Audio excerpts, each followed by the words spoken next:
Welcome to News Now Alberta. This is Special Ed, your special investigator. A reminder to obey the police, said Chief McPhee. Nowhere in the law does it say you have to follow unlawful orders, and this is exactly what this was. No badge shown, no flashing light.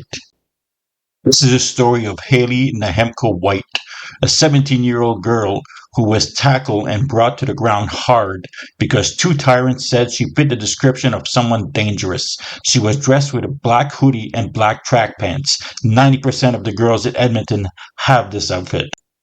These tyrants were responding to a domestic dispute where the woman refused to leave the house.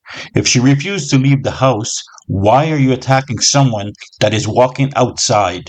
It was 10:30 at night, and the tyrants did not have their emergency lights on, and they were wearing their winter uniform, which is a blue jacket with markings that are not visible in the dark. I thought they were trafficking me. Sorry.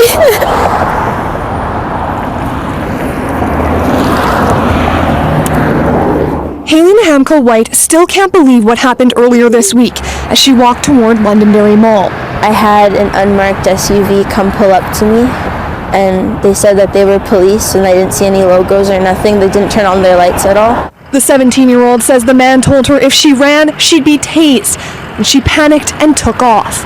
One of the men tackled her on the street. Her face shows the road rash. I didn't think they were real cops, and I thought they were lying. The 17-year-old thought she was fighting for her life. Wrestled into cuffs and put in the back of the car, Haley found out the men were, in fact, police, and she wasn't their target. In a statement, Edmonton Police tell Global News the officers were in an unmarked vehicle responding to a domestic disturbance nearby, a woman refusing to leave a house. Officers thought Haley was their suspect. He said to me, he's like, "I'm so sorry, Haley. We were looking for some very bad people that matched your description." Lawyer Tom Engel says sorry doesn't cut it. It should have been obvious to the police officer that she was resisting the arrest because she was terrified and not because she was a suspect. Charlene Nahemko, Haley's mom, says she doesn't think all officers are bad, but says incidents like this reflect poorly on police. I taught my children to trust you, the uniform. I taught my children to go to them for help. And the uniform hurt my child. So who do you go to? Haley, her mom, and Engel all agree this entire ordeal easily could have been avoided. You prevent it by turning on your flashing lights to identify yourself as police. Edmonton Police say their professional standards branch is investigating. I have such high respect for them, but now it's totally deteriorated. And it's I can't look at a cop the same ever again. Sarah Ryan, Global News. She told news reporters, "I didn't see anything, and that's when he started stepping out of the vehicle, so I immediately took off. The tyrant told her if she runs, she will get tased. I would tell my daughter to run for her life if strangers approach you and threaten you." Nahemko White ran into 137th Avenue. She looked behind her and saw the man holding what appears to be a weapon. "I thought I was being kidnapped," she said. She ran towards an oncoming car. "I was kind of hoping it would hit me. My thought process was I'd rather be hit than trafficked." Then she remembers being grabbed from behind and hitting the ground. "He put all his body weight on me," she said. "All I felt was the pressure, kind of around my neck. I tried lifting my head and he put my head back down, and that's when my nose hit the pavement. Her lip and tooth were scratched on the asphalt." Only then did the officer show the EPS marking on his dark-colored toque and jacket, a logo on the left-hand side of the toque, and an emblem on his right shoulder. The officer's chest was otherwise completely black. Nahemko White said, except for some white lettering over the heart. "I've never seen this uniform ever in my entire life," Nahemko White said. The officer also flashed a concealed light on the SUV to convince her they were police, which Nahemko White argued could have prevented the situation in the first place. "In that moment, you think you're never going to see your family again. That's what I think about every time I'm in bed and I'm alone now," she said. Great job by two unnamed officers.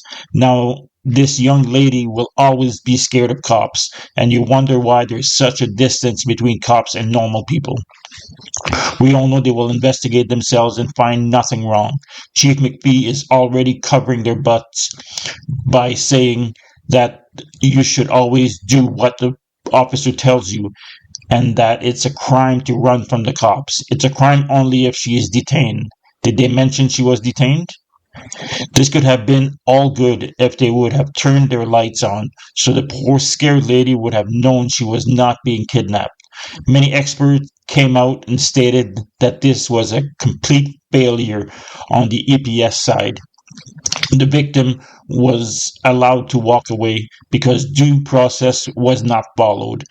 They did not identify themselves, clearly tell her that she was detained and why. Chief McPhee is wrong yet again in his statements on blaming the young victims for this.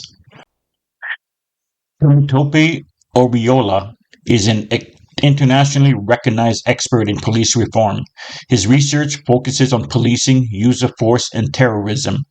He served as a special advisor to the Alberta Government Police Act review in 2021.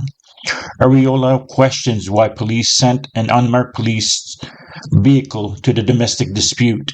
Research from the United States show officers in marked police vehicles are considered more legitimate than officers in unmarked vehicles. Ariola noted the Edmonton Police have increasingly used force, especially in recent years under McPhee's leadership. By blaming the victim and refusing to be transparent and accountable, McPhee has forfeited an opportunity to assert what should be the value and norms of the police service, he says. These are the moments where you articulate the value that are clearly the standards that you expect of your officers, Ariola said.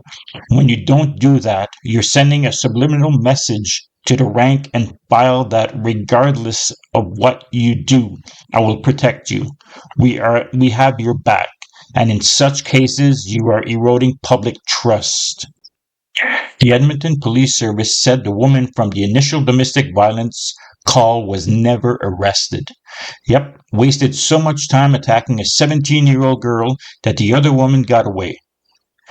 I would love to know what the description of the female was, because we all know that when cops say you match a description, this means nothing. It's usually an excuse to stop you. EPS refused to release what the description of the woman was. I can't find a media release by Edmonton Police Services for this, and it's been almost a year, and there is no mention of disciplinary action or charges laid on these tyrants. If I get more updates on this crime by the Edmonton Police Service, I will do an update video. Thank you for watching. Please don't forget to like, share, and subscribe.